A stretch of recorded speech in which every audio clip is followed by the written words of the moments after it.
Dans un futur où les voyages spatiaux sont la norme, un vaisseau traverse une nouvelle galaxie. Tout l'équipage dort en animation suspendue, sauf Riddick, qui essaie de deviner des choses sur la vie des autres passagers grâce à leurs odeurs. Soudain, des débris d'une tempête de météores frappent le vaisseau et transpercent la coque. L'ordinateur active immédiatement l'alarme et réveille l'équipage principal, mais un débris traverse la capsule du capitaine et le tue. La pilote Caroline et le navigateur Greg sortent précipitamment de leur capsule et se ruent vers le panneau de contrôle, seulement pour découvrir que le vaisseau a été poussé dans l'atmosphère d'une planète et que la gravité le fait descendre à une vitesse très dangereuse. Greg tente d'appeler à l'aide, mais l'antenne de communication est endommagée. Caroline se précipite sur le siège du pilote et libère plusieurs parties du vaisseau avant de le faire tourner sur lui-même. Le vaisseau ralentit un peu, mais ce n'est pas suffisant, alors elle n'a pas d'autre choix que de larguer les capsules des passagers.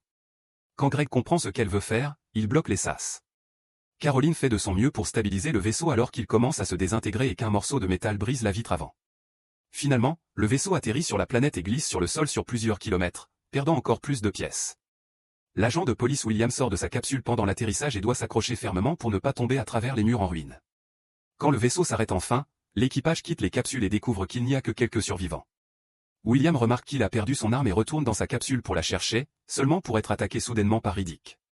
Sans hésiter, William le frappe avec sa matraque jusqu'à ce qu'il le mette à terre, puis il l'attache à une poutre métallique. Le reste de l'équipage ouvre les capsules fermées, trouvant quelques survivants, mais surtout des corps. Caroline cherche Greg parmi les débris et découvre qu'il a été empalé par une barre de métal. Ils n'ont aucun médicament car cette partie de la cabine a disparu, alors Caroline expulse tout le monde et reste seule avec Greg jusqu'à ce qu'il meure. Ensuite, l'équipage explore la planète et découvre qu'ils sont dans un désert. Il y a d'étranges flèches rocheuses au loin, 3 soleils, et la boussole ne fonctionne pas. L'équipage remercie Caroline de les avoir sauvés et l'appelle capitaine, ce qui la fait se sentir coupable d'avoir voulu les abandonner. Puis Caroline aperçoit Riddick, et William explique qu'il est un criminel dangereux évadé d'une prison de haute sécurité, révélant qu'il n'est pas vraiment humain. Ensuite, le groupe vérifie la cargaison et trouve de l'alcool, mais pas d'eau. Pendant que tout le monde est distrait, Riddick remarque que la poutre métallique est cassée en haut et tord ses épaules jusqu'à ce qu'il soit assez haut pour faire passer ses poignets menottés à travers la fissure et se libérer. Lorsque l'équipage découvre que Riddick s'est enfui, ils attrapent plusieurs armes et se préparent à partir à sa recherche, ainsi qu'à celle de l'eau. Le groupe se divise, laissant quelques survivants pour protéger le vaisseau tandis que les autres explorent la zone. Ils voient quelques arbres, mais en s'approchant, ils sont déçus de découvrir qu'il s'agit en réalité d'énormes structures osseuses. L'équipe regarde autour d'elle, ne remarquant pas Riddick caché parmi les os. Alors qu'elle se repose, Caroline avoue à William qu'elle a failli abandonner tous les passagers. Pendant qu'elle est distraite, Riddick coupe secrètement une mèche de ses cheveux avec un couteau.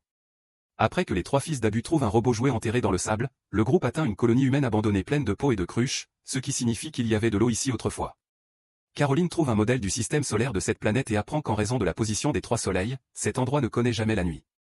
Elle est aussi excitée de trouver un aéronef, mais il n'a plus d'énergie et ses ailes sont cassées. Dans l'épave, Paris dit à Shaza et Jacques qu'il a entendu un bruit étrange. Jacques regarde à travers un trou dans le mur et voit un homme marcher autour du vaisseau, alors il suppose que c'est Riddick. Le trio se prépare à attaquer, mais lorsque l'homme s'approche, il réalise que c'est juste un autre survivant. Soudain, l'homme est abattu par Zek, le petit ami de Shaza, qui pensait aussi que c'était Riddick. Pendant ce temps, le véritable Riddick est tranquillement en train de boire un verre non loin de là. Ensuite, Zek termine de creuser une fosse et commence à y déposer les corps de l'équipage. Il remarque un trou dans le mur de la fosse et s'approche pour voir de plus près, seulement pour être soudainement traîné à l'intérieur et attaqué par une force mystérieuse. Zek essaie de tirer pour se défendre et Shaza accourt en entendant les coups de feu, mais c'est trop tard, il ne reste que le sang de Zek. Quand Shaza lève les yeux, elle voit Riddick et suppose que c'est lui qui l'a tué. Riddick s'enfuit immédiatement, mais William a également entendu les coups de feu et arrive pour l'arrêter. Pendant qu'ils se battent, William enlève les lunettes de Riddick et la lumière du soleil lui fait mal aux yeux, ce qui permet à William et Shaza de le capturer à nouveau. Quelques instants plus tard, Riddick est enchaîné à nouveau dans l'épave. Caroline demande où est le corps de Zek, mais Riddick lui répond seulement que ce n'est pas lui qu'ils doivent craindre. Il la surprend lorsqu'il se lève soudainement, révélant ses yeux inhabituels qui lui permettent de voir dans l'obscurité mais lui font mal en pleine journée. Il admet ensuite avoir tué des gens par le passé, mais pas Zek, et insiste sur le fait qu'il doit vérifier le trou à nouveau. William pense que Riddick ment, mais Caroline décide quand même d'entrer dans le trou avec une corde attachée à elle au cas où. Après de longs moments à ramper, elle atteint une petite caverne et découvre plusieurs trous dans le plafond qui se révèlent être les flèches rocheuses qu'ils ont vues plus tôt. Elle entend aussi des bruits de mouvement dans l'obscurité et se retourne pour trouver le pied de Zek. À ce moment-là, sa lampe torche est projetée au sol par des créatures appelées Bioraptors, qui veulent la dévorer. Terrifiée, Caroline commence à escalader la flèche rocheuse, mais la corde l'empêche d'aller trop loin et elle commence à glisser à nouveau dans la caverne. Elle crie à l'aide et l'équipage suit le bruit jusqu'à la bonne flèche, la brisant pour la sauver. Un instant, elle semble en sécurité, mais les créatures commencent alors à tirer sur la corde et elle est de nouveau traînée dans le trou. William et Abu se précipitent pour couper la corde et la sauver une deuxième fois. Ensuite, William va voir Riddick et lui explique la situation avant de tirer sur ses chaînes et de lui rendre ses lunettes. Riddick saisit immédiatement l'arme de William juste pour l'effrayer et accepte d'aider. Quand Abu regarde dans le placard, il est dévasté de trouver son fils mort. Pendant que la famille enterre Ali, l'équipage regarde à l'intérieur du puits avec une fusée éclairante et découvre de nombreux squelettes. Riddick explique que les géologues s'étaient cachés là parce que la porte épaisse pouvait arrêter les bioraptors, mais ils sont passés par la cave. Tandis que Shaza s'excuse auprès de Riddick de l'avoir accusé d'avoir tué Zek, William réalise que toutes les créatures de cette planète sont sensibles à la lumière du soleil. Caroline trouve un échantillon de forage datant de 22 ans, exactement au même mois qu'aujourd'hui. Elle retourne au modèle planétaire et change la date pour vérifier la position actuelle des planètes. Il s'avère qu'une éclipse va bientôt se produire, plongeant la planète dans l'obscurité totale pendant plusieurs semaines, ce qui signifie que les créatures seront libres de sortir. Inquiète, Caroline annonce qu'il doit finir de réparer l'aile et ramener les autres cellules d'énergie rapidement avant que l'obscurité ne tombe. En privé, William l'avertit qu'à la dernière occasion, Riddick s'est échappé en volant un vaisseau et en tuant le pilote, donc ils ne doivent apporter les cellules d'énergie qu'au dernier moment. Puis, William se dépêche de quitter le vaisseau pour aller vomir dehors. Riddick remarque qu'il tremble et devine qu'il traverse un sevrage. Quelques minutes plus tard, Riddick parle aussi à Caroline en privé. Il lui révèle que William n'est pas un policier mais un mercenaire qui ne l'a pas encore tué parce qu'il veut toucher la prime. Riddick lui dit également que William est un toxicomane. Furieuse, Caroline va confronter William et le surprend en train de s'injecter une substance dans l'œil. Après que William a avoué qu'il n'est pas un policier, Caroline découvre sa réserve de médicaments, qui aurait pu sauver Greg, mais que William a gardé secrète pour sa consommation personnelle. Elle commence à lui crier dessus, mais William l'interrompt en lui montrant les cicatrices qu'il a reçues lors de son combat avec Riddick, affirmant qu'il sait se défendre. Lorsque l'équipage sort à l'extérieur, il découvre que les planètes sont déjà en train de se rapprocher et que l'obscurité arrivera bientôt. Shaza termine de réparer un véhicule sableur et l'équipage monte dessus pour retourner à l'épave du vaisseau. Alors que le ciel commence à s'assombrir, il travaille aussi vite que possible pour charger toutes les cellules d'énergie sur le véhicule. Malheureusement, ils ne sont pas assez rapides et lorsque l'obscurité prend finalement le dessus, ils ne peuvent pas partir parce que leur véhicule fonctionne à l'énergie solaire. À ce moment-là, ils entendent des cris stridents et voient tous les bioraptors sortir des flèches rocheuses. Tout le monde court se mettre à l'abri, mais Shaza et Riddick restent en arrière et doivent se coucher au sol pour éviter d'être frappés par les bioraptors lorsqu'ils plongent. Une fois qu'ils sont partis, Shaza essaie de rejoindre le groupe, mais les bioraptors reviennent immédiatement, l'encerclent et la coupent en deux avant d'emporter la moitié supérieure de son corps. Riddick reste immobile et s'assure que les créatures sont réellement parties avant de se relever. Les flèches rocheuses commencent alors à s'effondrer, et Riddick enlève ses lunettes pour observer avec sa vision nocturne des bioraptors encore plus grands émerger du sol. Ensuite, l'équipage est retour du vaisseau détruit en entendant les monstres pousser des cris perçants. Il théorise que les bioraptors utilisent le son pour voir dans l'obscurité, comme des chauves-souris. Ils entendent aussi quelque chose bouger dans les murs, et Paris veut sortir, mais les autres doivent l'en empêcher. Abu parvient à ouvrir un conteneur et l'équipage se cache à l'intérieur avant qu'il ne le verrouille. Soudain, un bioraptor transperce un mur avec sa griffe, mais Abu recule juste à temps. Ensuite, Riddick trouve un chalumeau et brûle un trou dans le mur arrière pour que le groupe puisse entrer dans la soute. Pendant que les autres déplacent des objets pour bloquer l'ouverture, Riddick explore la pièce et aperçoit un petit bioraptor caché dans un coin. À ce moment-là, le deuxième fils d'Abu, Hassan, le voit aussi, alors Riddick lui dit de rester immobile pour éviter d'être repéré. Cependant, lorsque la créature s'approche trop, Hassan panique et commence à courir, mais il est immédiatement tué par un autre bioraptor. D'autres monstres apparaissent, alors Riddick court rejoindre le groupe, qui braque leur lampe torchée sur lui, l'aveuglant accidentellement. Le bioraptor qui le poursuivait est également aveuglé par la lumière et s'enfuit lorsque William ouvre le feu. Un coup de feu parvient néanmoins à tuer la créature, dont le corps tombe juste devant le groupe.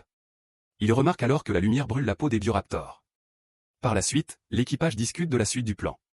Caroline veut marcher jusqu'à la colonie en transportant les cellules d'énergie et en utilisant leurs lampes comme protection. William pense que c'est trop dangereux et qu'il devrait attendre la fin de l'éclipse, mais Abu lui rappelle que cela pourrait prendre une éternité, et Caroline souligne que ce cachet n'a pas fonctionné pour les géologues. Lorsque la discussion s'envenime et que William tente de devenir violent, Riddick l'arrête immédiatement. Après avoir récupéré le chalumeau et toutes les lampes torchées qu'ils peuvent trouver, le groupe sort avec Riddick en tête, puisqu'il peut les guider grâce à sa vision nocturne. Un bioraptor surgit soudainement du vaisseau, mais heureusement, il ne les voit pas et s'envole. Puis, l'équipage atteint la cabine principale et assemble un traîneau avec des morceaux de métal pour y charger les cellules d'énergie et des tubes lumineux. Riddick demande à tout le monde de vérifier s'ils ont des coupures sur le corps, car les bioraptors pourraient sentir le sang. Une fois tout prêt, le groupe se met enfin en route. Il court dans l'obscurité avec Riddick en tête, guidant le chemin pendant que les autres poussent le traîneau. Les bioraptors sont toujours autour d'eux mais ne s'approchent pas trop à cause des lumières. Lorsque le chalumeau cesse de fonctionner, Paris tente d'attraper une lampe torche mais la fait accidentellement tomber. Jacques sort du cercle lumineux pour la récupérer et un monstre tente de l'attaquer, alors Abu lui saute dessus pour le protéger avec ses lampes. Le bioraptor vole au-dessus d'eux et William le fait fuir avec quelques tirs, mais Paris panique quand même et rampe à l'écart, tirant sur les tubes lumineux et brisant la batterie qui maintient les lumières allumées. Paris s'arrête lorsqu'il remarque qu'il saigne et prend une gorgée de son alcool pour la recracher sur un briquet, créant une grande flamme qui révèle les bioraptors l'entourant. Quand le feu s'éteint, les monstres dévorent Paris, ce que Riddick peut voir en détail. Après avoir allumé quelques torchets et fusées éclairantes, l'équipe remarque ses propres traces sur le sol et s'inquiète d'être peut-être perdu. Riddick explique qu'il a pris un détour supplémentaire car il avait besoin de temps pour réfléchir, étant donné qu'il y a un canyon devant. Il remarque aussi que Jack saigne et l'appelle une fille. Jack avoue qu'elle est en réalité une fille qui s'est déguisée en garçon pour éviter d'être embêtée par les autres membres de l'équipage. Comme elle a ses règles, les bioraptors l'ont suivie à cause de son sang. À cause de cela, Caroline pense que rester dehors est une erreur et qu'il devrait rebrousser chemin. William se met immédiatement en colère et commence à l'insulter, alors Abu prend sa défense. Cela pousse William à révéler que Caroline a failli les jeter hors du vaisseau. Elle l'attaque pour le faire taire, mais William la met facilement à terre. Comme William et Riddick continuent d'avancer, les autres n'ont pas d'autre choix que de les suivre. Alors qu'ils traversent le charnier, William dit que Riddick devrait jeter Jack aux créatures comme appât. Cela met Riddick en rage et il commence immédiatement à se battre avec William pour l'utiliser comme appât à la place. Un coup de feu part pendant leur lutte et Caroline dit aux autres de se cacher. William déboîte le bras de Riddick, mais ce dernier le frappe au sol et remet simplement son bras en place. Le combat continue, les deux hommes sortant leurs couteaux et se battant au sol. Riddick se relève rapidement et lacère le dos de William juste au moment où sa torche s'éteint. Alors que Riddick disparaît dans l'obscurité, un bioraptor fond sur William, le fait tomber, le transperce de sa griffe et commence à le dévorer. Riddick rejoint ensuite le groupe, qui court vers l'épave du vaisseau. Il leur fait comprendre que c'est une mauvaise idée, alors ils reprennent leur route vers la colonie. En traversant le charnier, Riddick examine un crâne de bioraptor et réalise qu'ils ont un angle mort entre les oreilles. Finalement, ils atteignent le canyon et commencent à courir pour le traverser pendant que Riddick porte les cellules d'énergie. Bientôt, les bioraptors volent au-dessus d'eux, mais ils n'attaquent pas à cause des torchets. À la place, les créatures commencent à se battre entre elles et leurs corps tombent sur le sol, obligeant l'équipe à esquiver les membres déchiquetés et le sang. Un grand squelette se trouve au milieu du canyon et l'équipe doit ralentir pour passer en dessous. Soudain, l'un des corps de monstre se réveille et attrape la jambe du dernier fils d'Abu, Suleiman, lui faisant lâcher sa torche.